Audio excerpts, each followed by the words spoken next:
غرباء غرباء غرباء. أما بعد، وقال الله تبارك وتعالى في كلامه المجيد والفرقان الحميد: فأعوذ بالله السميع العليم من الشيطان الرجيم من حمده ونفخه ونفسه. بسم الله الرحمن الرحيم. يا أيها الناس اتقوا ربكم الذي خلقكم من نفس واحدة وخلق منها زوجها وبث منهما رجالا كثيرا ونساء واتقوا الله الذي تساءلون به والأرحام إن الله كان عليكم رقيبا. يا أيها الذين آمنوا اتقوا الله وقولوا قولا سديدا يصلح لكم أعمالكم ويغفر لكم ذنوبكم ومن يطع الله ورسوله فقد فاز فوزا عظيما. يا أيها الذين آمنوا اتقوا الله حق تقاته ولا تموتن إلا وأنتم مسلمون. وقال رسول الله صلى الله عليه وسلم: وشر الأمور محدثاتها وكل محدثة بدعة وكل بدعة ضلالة وكل ضلالة في النار. التحيات لله والصلوات والطيبات. السلام عليك على النبي ورحمة الله وبركاته. السلام علينا وعلى آل عباد الله الصالحين. معزز حاضرین، آج جس عنوان پر ہم آپ کے سامنے گفتگو کریں گے وہ عنوان ہے پریشانیوں سے نجات، یعنی کہ کس طریقے سے انسان اپنی پریشانیوں سے نجات پا سکتا ہے۔ اس بات کے اوپر انشاءاللہ ہم گفتگو کریں گے۔ اللہ تبارک و تعالیٰ سے دعا ہے کہ اللہ تعالیٰ ہم سب کو کہنے سننے سے زیادہ عمل کے اللہ تعالیٰ ہم سب کو توفیق عطا فرمائے۔ اللہ تعالیٰ ہماری تمام پریشانیوں کو دور فرمائے۔ اللہ تبارک و تعالیٰ ہم سب کو دنیا اور آخرت میں کامیابی عطا فرمائے۔ رب اشرح لی صدری ویسر لی امری واحلل عقدۃ من لسانی یفقہوا قولی۔ سبحانک لا علم لنا الا ما علمتنا انک انت العلیم الحکیم۔ معزز حاضرین، عنوان کے اصل پہلو پہ آنے سے پہلے میں کچھ باتوں کو آپ کے سامنے رکھنا چاہوں گا تاکہ ہم عنوان کو صحیح طریقے سے سمجھ سکیں۔ سب سے پہلے میں آپ کو لوگوں کی اقسام بتانا چاہوں گا، یعنی کہ اگر آپ دنیا کے اندر دیکھیں تو آپ کو 3 سے 4 قسم کے لوگ ملیں گے۔ ایک وہ جو بے دین ہیں، یعنی کہ جو دین پر عمل نہیں کرتے، یعنی کہ گناہوں میں مبتلا ہیں اور پریشان بھی ہیں۔ دوسرے وہ جو گناہوں میں مبتلا ہیں لیکن پریشان نہیں ہیں۔ تیسرے وہ جو گناہ نہیں کرتے پھر بھی پریشان ہیں۔ یہ 3 قسم آپ کو عمومی طور پر جو ہے دنیا میں دیکھنے میں ملیں گے۔ اب آئیے اس کے بارے میں ہم تھوڑی سی جو ہے معلومات کرتے ہیں۔ سب سے پہلی قسم جو میں آپ کے سامنے بتانا چاہوں گا وہ ہے وہ لوگ جو گناہ بھی کرتے ہیں اور پریشان بھی ہیں۔ گناہ بھی کر رہے ہیں اور پریشان بھی ہے۔ اب اس کی وجہ کیا ہے؟ کیونکہ سب سے پہلے اگر وجہ معلوم ہو تو پھر اس کا سلیوشن ڈھونڈنے میں آسانی ہو جاتی ہے کہ نہیں؟ اگر آپ کو بیماری پتا ہو تو آپ جو ہے اس کا علاج آسانی سے کر سکتے ہیں۔ بیماری پتا نہیں ہے تو علاج کرنے میں مشکل ہوتی۔ جس طریقے سے دیکھے ہوں گے آپ، تھوڑے لوگوں کو کینسر ہو جاتا، اللہ ہم سب کو محفوظ رکھے، وہ ڈیٹیکٹ ہوئے تک انہیں آخری اسٹیج پہ پہنچ جاتا اور مر جاتا۔ اگر پہلے اسٹیج میں سمجھ میں آ گیا کہ ارے بھائی بیماری کیا ہے بولے تو علاج ممکن ہے۔ آخری اسٹیج میں سمجھ میں آیا ارے اصل بیماری یہ تھی بولے تو علاج ممکن نہیں ہے۔ تو لہذا ہمارے کو بیماری کیا ہے معلوم رہنا، اس لیے یہ چند باتیں آپ کے سامنے میں رکھ رہا ہوں۔ تو ہم ان لوگوں کا ذکر کر رہے ہیں جن کے پاس جو گناہ بھی کرتے ہیں اور پریشان بھی ہیں۔ اللہ تبارک و تعالی قرآن میں فرماتے ہیں کہ وما اصابکم من مصیبت فبما کسبت ایدیکم ویعفو عن کثیر۔ اللہ تعالیٰ فرما رہے ہیں کہ تم پر جو مصیبتیں آتی ہیں وہ تمہارے ہی اعمال کی وجہ سے آتی ہیں، اور بہت سے گناہوں کو تو ہم کیا کرتے ہیں؟ معاف کر دیتے ہیں. وَيَعْفُ عَنْ كَثِيرٍ, بہت سے گناہوں کو, کثیر بہت سی تعداد کو ہم تمہاری گناہوں کی ہم کیا کر دیتے ہیں؟ یوں ہی معاف کر دیتے ہیں. تو کیا معلوم ہوا کہ یہ جو پریشان ہیں اپنے گناہوں کی وجہ سے پریشان ہیں. بات سمجھ آئی؟ دنیا میں, زندگی میں انسان جو پریشان ہو رہا وہ کس وجہ سے ہو رہا؟ اپنے اعمال بد کی وجہ سے ہو رہا. ورنہ کئی ایسے اعمال ہیں جن کو اللہ تعالیٰ تو معاف ہی کر دیتے ہیں. یعنی کہ گناہ, اگر مثال کے طور پر ایک انسان ہے تھوڑے بہت گناہ کر رہا تو اللہ تعالیٰ کیا کرتے, اس کو معاف کر دیتے. لیکن ایک انسان ہے اتنے گناہ کر رہا کہ اللہ معاف کرنے کے باوجود بھی, کثیر تعداد میں گناہوں کو معاف کرنے کے باوجود بھی پریشانی میں مبتلا ہے.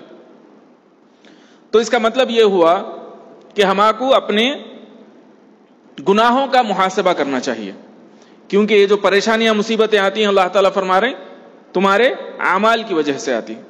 تو یہ پہلا سبب, پہلے کیٹیگری کے لوگ.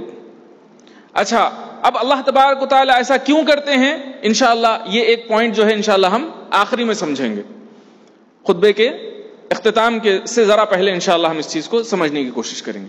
تو پہلا پوائنٹ تو پہلے قسم کے لوگ سمجھ میں آ گئے. اب دوسرے قسم کے لوگ کون ہیں؟ دوسرے قسم کے وہ لوگ ہیں کہ گنہگار ہیں پر پریشان نہیں ہیں. گناہ کر رہی لیکن پریشان نہیں ہیں, لوگ اپنی زندگی میں مست ہے. اور ایسے ہی لوگ ہمارے واسطے فتنے کا سبب بنتے. کئی کو بولے تو اب میں آپ کو جیسا کہ بولا کہ بھئی دیکھو اللہ تعالیٰ گناہوں کے اوپر اللہ تعالیٰ کیا کرتے, عذاب دیتے, پریشانی میں مبتلا کرتے. فوراً شیطان دماغ میں کیا ڈالتا معلوم؟ اس کو دیکھے دن رات گناہوں میں مبتلا رہتا, اس کو تو نہیں ہو رہا کچھ بھی. ہمارا کچھ ہو رہا کیا؟ آتا نہیں آتا دماغ میں خیال آتا. شیطان, کیونکہ ہمیشہ انہیں اس کا کام کیا ہے؟ ہمارے کو گمراہ کرنا. تو ہمیشہ یہی کوشش میں لگا ہوا رہتا. تو لہذا اب ہمارے سامنے کیا بات آتی؟ دیکھو انہیں ایک 4 ایگزامپلس آ جاتے اپنے سامنے, ایسے بہت ملتے مگر بول رہا ہوں میں, شیطان بولتا اتنے بس رہے تیرے کے واسطے بول کے. تو بہرحال یہ جو ہے یہ لوگ کیا ہے معلوم, یہ ہمارے لیے فتنہ ہے. یہ لوگ ہمارے لیے کیا ہے؟ فتنہ ہے, آزمائش کا سبب ہے. ایسے لوگ جو کیا کرتے ہیں؟ گناہ بھی کرتے ہیں لیکن ان کے اوپر کوئی پریشانی, کوئی مصیبت نہیں آتی. اس کی وجہ کیا ہے؟ یہ کیوں ان کے اوپر پریشانی اور مصیبت نہیں آ رہی؟ میرے بھائی ایک بات یاد رکھیے کہ یہ دنیا جو اللہ تعالیٰ بنائے, یہ دنیا اللہ تبارک و تعالی انسان کی آزمائش کے لیے بنائے. یہ ایسی جگہ نہیں ہے کہ آپ یہاں پر جو ہے موج مستی کرو. اللہ کے رسول صلی اللہ علیہ وسلم کیا فرمائے کہ دنیا تمہارے لیے کیا ہے؟ مومن کے لیے یہ دنیا قید خانہ ہے, اور قید خانے میں موج مستی نہیں ہوتی. تو اس بات کو میرے کو اور آپ کو سمجھنا ہے. تو ہم کیا کریں؟ ایک غلط ایگزامپل کو ہم سیٹ کریں ہمارے دماغوں میں, ایک غلط ایگزامپل کو سیٹ کریں. ارے اس کے ساتھ تو نہیں ہو رہا نا. تو میرے بھائی یہ بات یاد رکھیے, امام مالک کا قول ہے غالباً کہ اگر تم کسی کو دیکھو کہ اس کے گناہوں پر اللہ تعالیٰ پکڑ رہے نہیں, اس کے گناہوں پر اللہ تعالیٰ اس کو پکڑ نہیں رہے ہیں, اس کی پکڑ نہیں ہو رہی گناہوں پر, تو تم سمجھ جاؤ کہ اللہ تبارک و تعالیٰ نے اس کی بربادی کا منصوبہ بنا لیا ہے. اللہ اکبر, کتنی بڑی بات ہے, آپ ذرا غور کیجئے, کتنی بڑی بات ہے. اور پھر دیکھیے یہاں پر ایک بات میں آپ کے سامنے رکھنا چاہوں گا کہ یہ ایگزامپلس ہمارے دماغ میں آئے کیسا؟ اس کی وجہ یہ ہے کہ ہم نے دنیا میں بہت دل لگا لیا. دنیا دنیا دنیا دنیا ہونا, دنیا ہونا, بہت زیادہ دنیا کے بارے میں سوچنے لگ گئے, جس کی وجہ سے کیا ہوا؟ جو دنیا میں سکسیسفل دکھا, جو دنیا میں عیاشی کرتا ہوا دکھا, جو دنیا میں زیادہ جو ہے موج مستی کرتا ہوا دکھا, ہمارے لیے انہیں ارے بھائی انہیں دیکھو, دیکھ رہے انہیں, واہ. تو یہ ہمارے جو ہے ہمارا کیا بولنا چاہیے ہمارا معیار ہو گیا پرکھنے کا، جو کہ بالکل غلط ہے۔ اب آئیے صحابہ کرام کا کیسا طریقہ ہوتا تھا، دیکھیے ایک صحابیہ، ان کا نکاح ہوا ایک صحابی کے ساتھ، نکاح ہونے کے بعد میں جو ہے دیکھ رہے ہیں کہ بھئی ان کے ساتھ جو ہے زندگی گزار رہے انہوں، لیکن ان کے اوپر کوئی پریشانی کوئی مصیبت نہیں آ رہی۔ کیا ہو رہا؟ کوئی پریشانی کوئی مصیبت نہیں آ رہی، انہوں پریشان ہو گئے، کیا بات ہے بھائی، کوئی بھی پریشانی نہیں آ رہی ان کے اوپر، کوئی مصیبت نہیں آ رہی، سب خیریت سے تو ہے۔ آپ دیکھیے پریشانی نہیں آ رہی تو پریشان ہو جا رہے ہیں۔ اللہ اکبر، کیسا ایمان تھا یہ، کیسا۔ آخری میں انشاءاللہ آخری پوائنٹ جب بولوں گا انشاءاللہ یہ بات سمجھ آئے گی انشاءاللہ۔ تو پریشانی نہیں آ رہی تو انہوں پریشان ہو جا رہے ہیں، کیا بات ہے ان کے اوپر کوئی پریشانی نہیں آ رہی۔ اس کے بعد میں کئی دنوں کے بعد میں جو ہے ان کو صحابی کو ایک ٹھوکر لگی، تھوڑا زخم آیا، تو جب ان کے دل کو تھوڑی تسلی آئی کہ ہاں ہو رہے ہیں، انہوں بھی تھوڑا پریشان ہو رہے ہیں، بات سمجھ میں آئی میرے بھائی۔ دنیا آزمائش کی جگہ ہے، یہاں آزمائش ہو کے رہے گی، یہاں پر آزمائش ہو کے رہے گی۔ اب آئیے ایک بات، وہ لوگ جو گنہگار نہیں ہیں، یعنی کہ نیکوکار لوگ ہیں لیکن اس کے باوجود بھی پریشان ہیں، یہ تیسری قسم۔ گنہگار نہیں ہے لیکن پھر بھی پریشان ہے۔ اپنے کو شیطان کیسا بولتا، ارے سب دیوانے باتیں کر رہے ہیں جی، دیکھو انہوں دیکھو بیچارہ ایک گناہ بھی نہیں کرتا مگر پریشان ہے نہیں ہے۔ پھر ہمارا معیار کیا ہوا، ہم دنیا کے حساب سے سوچ رہے، مطلب ہمارا معیار یہ ہے کہ دنیا میں اچھا رہا تو اچھا ہے۔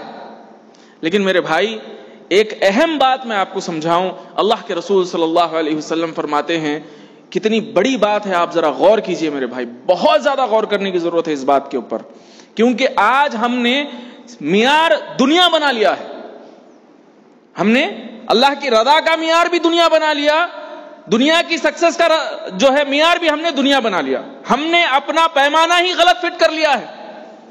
اب آپ کے پاس پیمانہ ہی صحیح نہیں ہوگا تو آپ جو چیز ناپیں گے وہ چیز کم ہوگی۔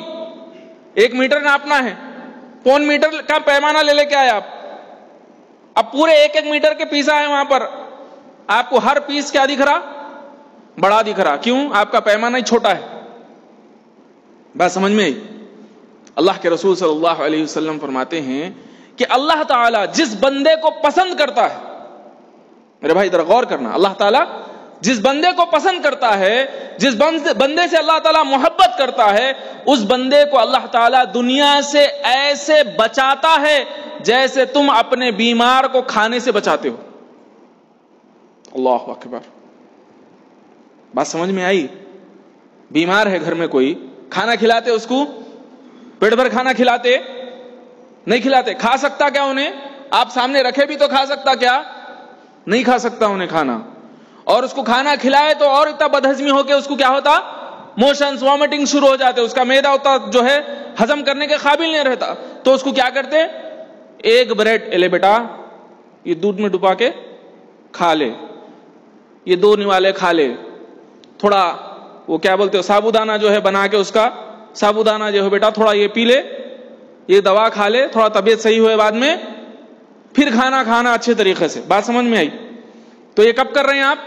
جب انسان بیمار ہے، اس کو کھانے سے روک رہے ہیں۔ اللہ کے رسول صلی اللہ علیہ وسلم کیا فرماتے ہیں کہ جس بندے سے اللہ محبت کرتا ہے، اس بندے کو اللہ تعالیٰ دنیا سے ایسے بچاتا ہے جیسے تم اپنے بیمار کو کھانے سے بچاتے ہو۔ اللہ اکبر، یہ معیار ہمارے پاس ہے ہی نہیں، ہمارے پاس یہ معیار ہمارے کو معلوم ہی نہیں ہے۔ یہ اب دنیا کے پیچھے بھاگ رہے ہیں، دل کو اطمینان آ ہی نہیں سکتا۔ اگر آپ کو یہ سمجھ آ جائے کہ ہاں اللہ تبارک و تعالی اپنے مقرب بندوں ہی کو اللہ تبارک و تعالی جو ہے دنیا سے بچاتے ہیں، یہ معلوم ہو گیا، اطمینان۔ کوئی پریشانی بھی آئی، کوئی مصیبت بھی آئی، تھوڑا کم بھی ملا، الحمدللہ، معیارش نہیں ہے اپنے پاس۔ تو یہ چیز میرے اور آپ کے لیے بہت زیادہ ضروری ہے، اس بات کو سمجھنا میرے اور آپ کے لیے بہت زیادہ ضروری ہے۔ یہ سمجھیں گے انشاءاللہ تو خود بخود آدھے پریشانیاں یہیں سالو ہو جاتے۔ کیونکہ دل کا اطمینان بہت بڑی چیز ہے، دل کا سکون بہت بڑی چیز ہے، ایمان کی بقا بہت بڑی چیز ہے، ایمان قائم رہنا، ایمان پہ قائم رہنا، گناہوں سے بچے ہوئے رہنا، حرام سے بچے ہوئے رہنا بہت بڑی چیز ہے۔ لیکن جب یہ معلوم نہیں رہتا انسان گناہوں میں مبتلا ہو جاتا، حرام حلال کی تمیز کرنا چھوڑ دیتا انہیں، کیوں؟ دنیا کمانا، دنیا کمانا، دنیا کمانا ہے، حرام حلال کچھ نہیں سمجھتا۔ تو میرے بھائی یہ بہت ضروری پوائنٹ ہے جس کو مجھ کو اور آپ کو سمجھنے کی ضرورت ہے۔ اللہ تبارک و تعالی قرآن میں فرماتے ہیں کہ ام حسبتم ان تدخلوا الجنۃ، کیا تم یہ گمان کرتے ہو کہ تم ایسے ہی جنت میں چلے جاؤ گے؟ فلما یأتکم مثل الذین خلوا من قبلکم مستهم البأساء والضراء وزلزلوا حتى يحكم الرسول معه۔ اللہ تعالیٰ فرما رہے ہیں کہ حالانکہ تم پر ابھی وہ حالات نہیں آئے جو تم سے پہلے کے لوگوں پر آئے تھے، ان کو بیماریوں اور پریشانیوں نے ایسے جھنجھوڑا کہ رسول خود اور رسول کے ساتھ کے ایمان والے پکار اٹھے۔ کیا پکار اٹھے؟ متی نصر اللہ، اللہ کی مدد کہاں ہے، اللہ کی مدد کہاں ہے؟ اللہ اکبر۔ میرے بھائیوں ذرا غور کیجئے، ذرا غور کیجئے آپ کہ اللہ تبارک و تعالیٰ کیا فرما رہے ہیں کہ ایمان والے رسول خود بھی اور ایمان والے بھی جھنجھوڑ دیے گئے۔ جھنجھوڑنا کس کو بولتے بھائی؟ ایک انسان کے منہ سے بے ساختہ نکل جائے، کہاں ہے اللہ کی مدد؟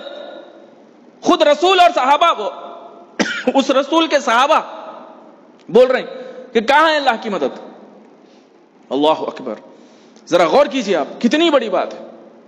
اور ایک بات یاد رکھیے کہ اللہ تبارک و تعالی انسان کو اس کے عمل کے اعتبار سے آزماتے ہیں، اس کے ایمان کے اعتبار سے آزماتے ہیں، اس کے ایمان کے اعتبار سے اس کو آزمائش میں مبتلا کرتے ہیں۔ مثال کے طور پر ایک انسان ہے، اس کا ایمان قوی ہے، اس کی آزمائش زیادہ ہوگی بسبب اس کے، یعنی کہ جس کا ایمان کمزور ہے اس کی آزمائش بھی مختصر، جس کا ایمان زیادہ ہے اس کی آزمائش زیادہ، اس کی پریشانیاں زیادہ، اس کی مصیبتیں زیادہ۔ ہم کیا سوچ رہے ہیں؟ بیکار انسان ہے، پریشان ہے، جب دیکھو پریشان رہتا، کچھ کر رہا نہیں، یہ ہے وہ ہے وہ ہے یہ ہے، ہم 10 باتیں کر رہے ہیں۔ میرے بھائیوں ذرا غور کیجئے، اس کی پریشانی اس کے ایمان کی سبب سے ہو سکتی ہے۔ اب یہاں پرکھنا ہے، یہ دیکھیے کہ یہ بندہ عمل والا ہے یا بے عمل ہے۔ بے عمل ہے اور پریشان ہے، عذاب میں مبتلا ہے، اللہ کی طرف سے عذاب ہے اس کے اوپر، کیونکہ بے عمل ہے اور پریشان ہے۔ لیکن ہاں عمل پیرا ہے، عمل پر ہے، نیک اعمال کر رہا ہے، صالح ہے، نیک ہے، لیکن اس کے باوجود بھی پریشان ہے، سعادت مندی ہے، سعادت مندی ہے۔ یہ اللہ تبارک و تعالیٰ کی طرف سے اس کے قوی ایمان کی وجہ سے اس کی آزمائش۔ بات سمجھ میں آئی؟ تو میرے بھائیوں یہ اصل بات ہے، اس کو مجھ کو اور آپ کو سمجھنا ہے۔ اس بات کو میں اور آپ سمجھے بغیر اگر ان پریشانیوں کے بارے میں سمجھنے کی کوشش کریں گے تو ٹاپک ہمارا کیا ہوگا؟ ادھورا ہوگا، ادھورا ٹاپک ہوگا۔ اب آئیے، اب پریشانیاں کیوں آتی، کس وجہ سے آتی، یہ سمجھ میں آ گیا الحمدللہ۔ اب ان پریشانیوں سے نکلا کیسے جائے؟ اب ایک انسان پریشان ہو گیا، پریشانی میں مبتلا ہو گیا، یہ اللہ تبارک و تعالیٰ کی طرف سے کیا ہے؟ آزمائش ہے، یا پھر ہو سکتا کہ یہ اللہ تعالیٰ کی طرف سے عذاب بھی ہے۔ ایک بندہ ہے، نیک ہے، نیک ہے، لیکن ایک گناہ میں مبتلا ہو گیا، ایک گناہ میں مبتلا ہو گیا۔ اب یہ گناہ سے نکلنا کب سمجھ میں آتا؟ کوئی تو پریشانی یا مصیبت آئی تو اللہ کی طرف رجوع ہوتا انہیں، اگر پریشانی مصیبت نہیں آئی تو کنٹینیو گاڑی چلتے رہتی۔ تو اللہ تبارک و تعالیٰ کیا کرتے؟ وہ گناہوں سے جو ہے انہیں باز آنا بول کے اس کو اللہ تعالیٰ کیا کرتے؟ کوئی پریشانی یا کوئی مصیبت میں اللہ تعالیٰ اس کو مبتلا کرتے۔ ٹھیک ہے، ایک ریزن۔ دوسرا ریزن ایمان کی وجہ سے، اگر ایمان قوی ہے تو ایک کے بعد ایک پریشانیاں مبتلا رہیں گا انہیں، اور اللہ تعالیٰ اس کو آزماتا رہے گا یہاں تک کہ اللہ کے رسول صلی اللہ علیہ وسلم فرماتے ہیں کہ وہ اس کے تمام گناہ دھل جائیں گے اور وہ زمین پہ جنتی بن کے چلتے رہے گا. اللہ اکبر, کتنی بڑی بات ہے. اللہ کی رضا اس کے ساتھ ہوگی, تمام گناہوں کا اللہ تعالیٰ دھو دے گا. بہرحال اب پریشانی میں مبتلا ہو گئے. اب ان پریشانیوں سے کس طریقے سے نکلا جائے؟ اس کے لیے دیکھیں میرے بھائی, سب سے پہلی چیز جو مجھ کو اور آپ کو کرنا ہے وہ یہ ہے کہ اپنے گناہوں کا محاسبہ کرنا ہے. کوئی ایسا عمل ہے, اگر فوراً کسی پریشانی میں مبتلا ہوئے فوراً غور کرو, کیا کوئی ایسا عمل میں کرا جو نہیں کرنا چاہیے تھا؟ ابھی ابھی شروع کرا کوئی گناہ کا کام, ابھی ابھی شروع کرا, ایسا کچھ ہے؟ اگر ہے تو اسے فوراً چھوڑ دیجئے, ترک کر دیجئے اسے, فوراً توبہ کیجئے اس سے. دوسری چیز, کوئی ایسا گناہ ہے جس پر تکرار ہو رہی ہے. تکرار سمجھ میں آتا؟ مطلب اس پر آپ, ایک گناہ ہے لیکن اس پر آپ قائم ہیں, بہت دنوں سے قائم ہیں, مسلسل وہی گناہ کرتے جا رہے ہیں, اسے توبہ نہیں کر رہے, مسلسل وہی گناہ کرتے جا رہے ہیں, توبہ نہیں کر رہے ہیں. اگر یہ گناہ صغیرہ بھی ہونا, صغیرہ گناہ, چھوٹا گناہ ہو, لیکن آپ اس کو مسلسل کر رہے ہیں, علماء کہتے ہیں کہ اس تکرار کی وجہ سے یہ صغیرہ گناہ بھی کبیرہ کی شکل لے لیتا ہے, کیونکہ اس کو چھوڑنے, آپ ترک نہیں کر رہے ہیں اس کو. حالانکہ صغیرہ گناہ تھا, لیکن کیونکہ آپ اس کے اوپر تکرار کر رہے ہیں, مسلسل وہ گناہ کر رہے ہیں, اس کو چھوڑ رہے نہیں, تو انہیں کیا ہو جاتا؟ کبیرہ کی شکل اختیار کر لیتا. تو ایسا کوئی گناہ ہے جو مسلسل کیا جا رہا ہے لیکن اس سے توبہ نہیں ہو رہی, دیکھیے, محاسبہ کیجئے اپنا اور اس کو ترک کیجئے. سب سے آسان طریقہ پریشانیوں سے نکلنے کا, اس سے بہتر طریقہ کوئی ہو ہی نہیں سکتا. میں بتا رہا ہوں آپ کو, اس سے آسان طریقہ کوئی ہو ہی نہیں سکتا, لیکن ہماری نفس کے لیے یہ کیا ہے؟ بہت گراں ہے, بہت گراں ہے. شیطان ہمارے پیچھے لگا ہوا رہتا. تو لہذا ان چیزوں کو سمجھیے. پھر آئیے, تیسرا طریقہ کیا ہے؟ استغفار, کثرت سے اللہ سے توبہ کرنا, اللہ سے رجوع ہونا, اللہ کی طرف, اللہ کے سامنے توبہ کرنا. دیکھیں, انسان ہونے کے ناطے مجھ سے اور آپ سے گناہ سرزد ہوتے رہتے ہیں. کوئی ایسا بندہ نہیں ہے جو گناہوں سے پاک ہے, گناہ ہوتے رہتے ہیں. لیکن ایک مومن جو ہوتا ہے وہ گناہوں پر تکرار نہیں کرتا, گناہوں پر اصرار نہیں کرتا. جیسے ہی گناہ ہوا وہ فوراً توبہ کرتا ہے. تھوڑے دن کے بعد کریں گا لیکن توبہ کریں. تو لہٰذا اپنے آپ کو توبہ کرنے والا بنائیے, توبہ کیجیے, فوراً اللہ تبارک و تعالی تمام پریشانیوں سے نکال دیں گے. جو کوئی توبہ اور استغفار کو لازم پکڑتا ہے, اللہ تبارک و تعالی اس کو تمام پریشانیوں سے دور کر دیتا. اسی طریقے سے چوتھی چیز جس سے انسان بڑی آسانی سے اپنی تمام پریشانیوں سے نکل سکتا ہے وہ کیا ہے؟ صدقہ. صدقہ کرنا. اب صدقہ کرنا بولتے ہی ہمارے دماغوں میں کیا آتا معلوم؟ پیسے اللہ کی راہ میں دینا.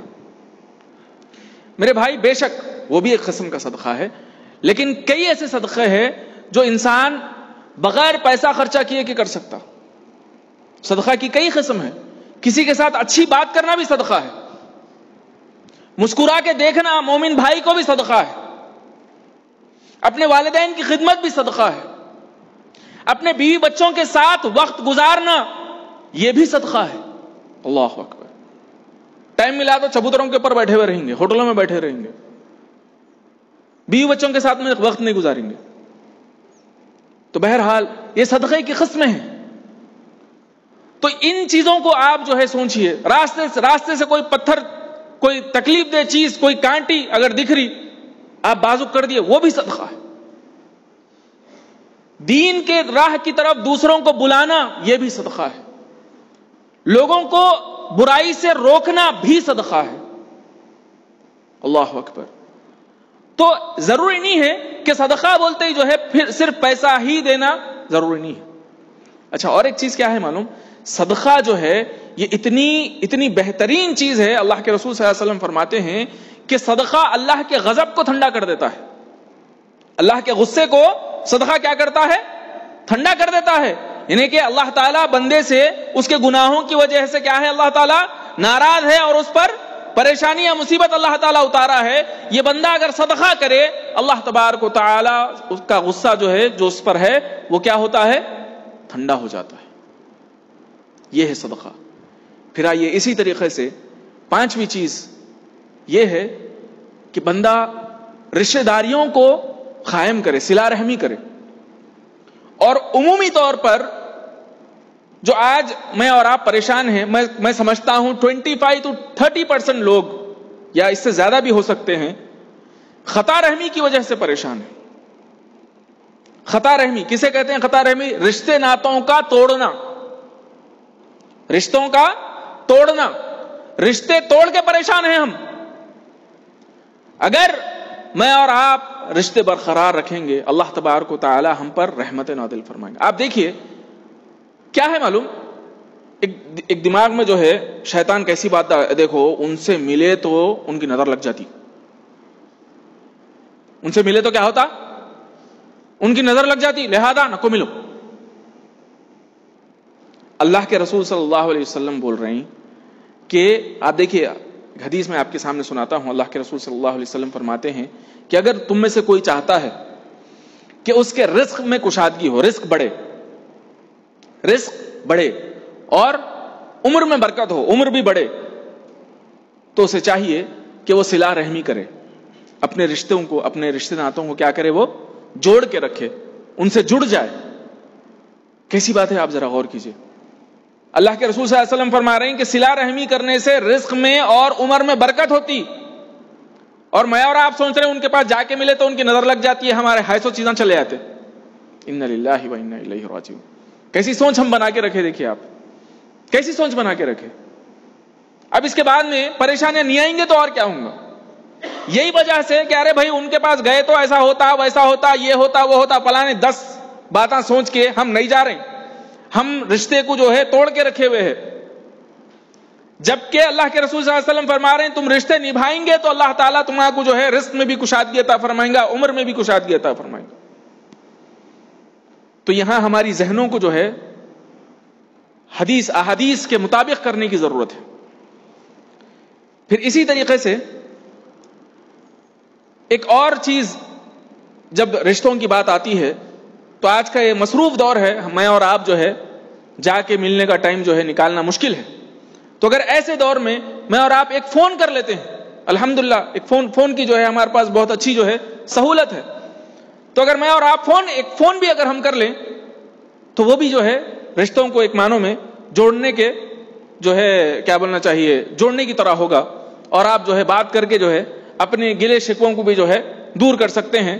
تو لہذا کوشش کیجئے کہ کم سے کم آپ جو ہے فون کریں. بہرحال ہم آگے بڑھتے ہیں. اب ایک بات جو آپ کے سامنے جو کہنا چاہوں گا، وہ اس سے پہلے بھی میں نے آپ لوگوں کے سامنے ذکر کیا تھا، پھر اور ایک بار میں انشاءاللہ اس کو بتاتا ہوں کہ سورہ بقرہ کا پڑھنا. اللہ کے رسول صلی اللہ علیہ وسلم فرماتے ہیں کہ بقرہ کا پڑھنا باعث برکت ہے اور اس کا چھوڑنا باعث حسرت.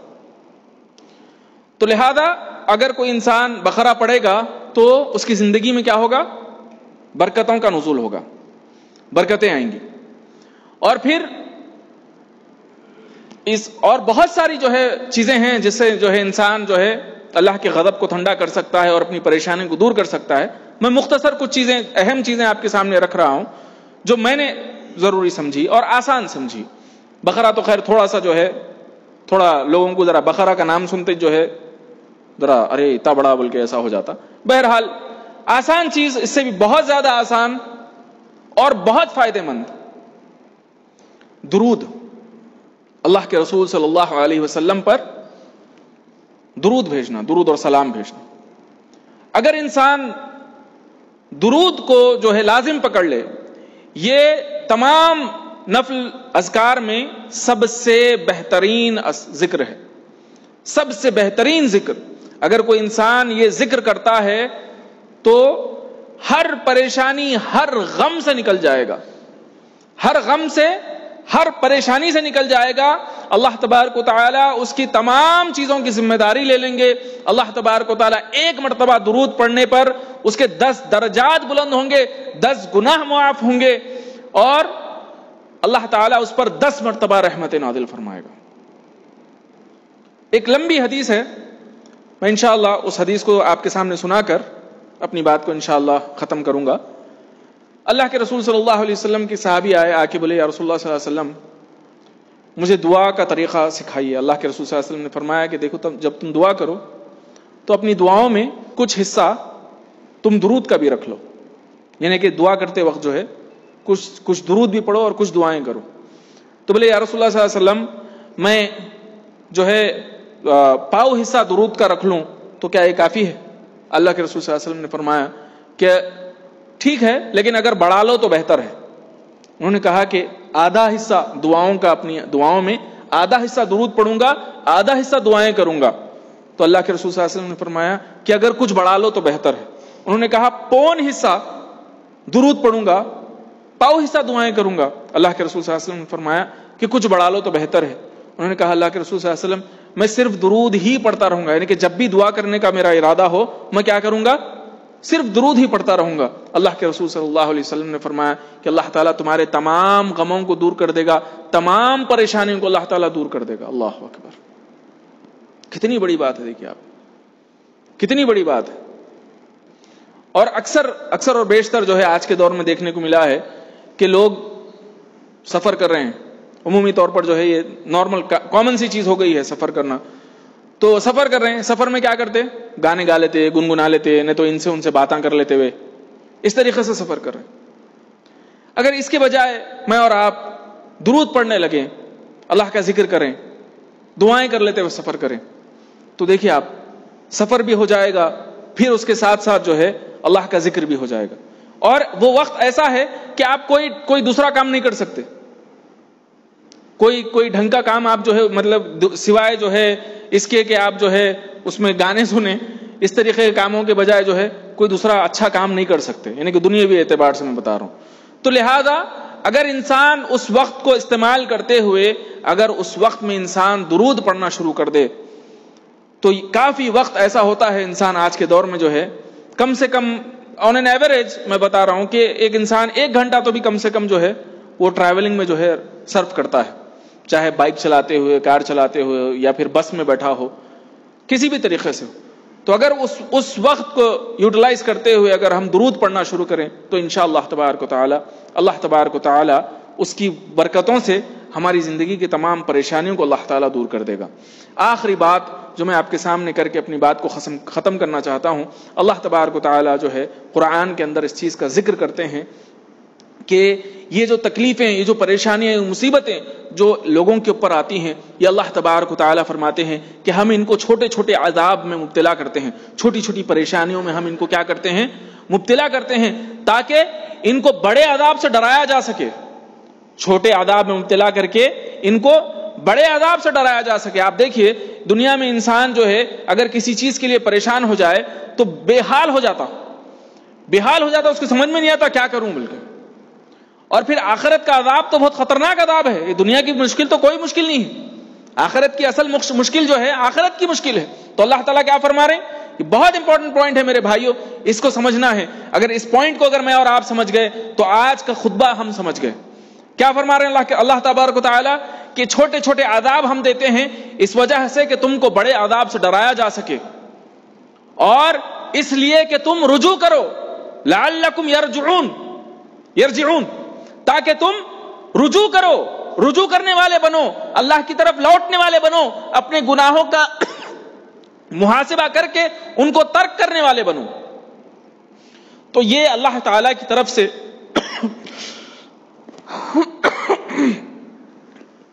جو پریشانیاں اور مصیبتیں ہم پر آتی ہیں اس کا اصل مقصد یہ ہے کہ میں اور آپ اللہ تعالیٰ کی طرف رجوع کرنے والے بن جائیں، میں اور آپ اپنے گناہوں کو جو ہے ترک کر کے جو ہے نیکیوں کی طرف جو ہے بڑھنے والے ہم بن جائیں۔ یہ اللہ تبارک و تعالیٰ کا اصل مقصد ہے۔ یہ تمام پریشانیوں اور مصیبتوں کا ہم پر جو اللہ تعالیٰ کا جو ہے اللہ تعالیٰ کی طرف سے جو ہم پر آتی ہیں اس کا اصل مقصد یہ ہے کہ میں اور آپ رجوع کرنے والے بن جائیں. اللہ تبارک و تعالی ہم سب کو اللہ تعالیٰ کی طرف رجوع کرنے والا بنائے. اللہ تبارک و تعالی ہماری تمام دعاؤں کو قبول فرمائے. اللہ تبارک و تعالی ہم سب کو رزق کشادہ رزق عطا فرمائے. اللہ تبارک و تعالی ہم سب کو رزق حلال عطا فرمائے. اللہ تبارک و تعالی ہماری تمام پریشانیوں کو دور فرمائے. جب تک زندہ رکھے اسلام پر زندہ رکھے. جب ہمارا خاتمہ ہو ایمان پر ہمارا خاتمہ ہو. اللہ تبارک و تعالی ہم میں جو پریشان ہیں ان کی پریشانیوں کو دور فرمائے. جو رزق کے معاملے میں پریشان ہے اللہ تعالیٰ کو کشادہ رزق عطا فرمائے. جو بیمار ہیں اللہ تبارک و تعالی صحت کاملہ عاجلہ عطا فرمائے. جو بے روزگار ہیں اللہ تبارک و تعالی کشادہ حلال رزق عطا فرمائے. اللہ تبارک و تعالی ہم سب کو کہنے سننے سے زیادہ عمل کی توفیق عطا فرمائے. اللہ تبارک و تعالی ہم سب کو جب تک زندہ رکھے اسلام پر زندہ رکھے. جب ہمارا خاتمہ ہو ایمان پر ہمارا خاتمہ ہو اس حال میں اپنے پاس بلائے کہ ہمارے تمام گناہوں کو معاف فرما چکا ہو اور ہم سے راضی اور خوش ہو چکا ہو. وآخر دعوانا ان الحمد للہ رب العالمین.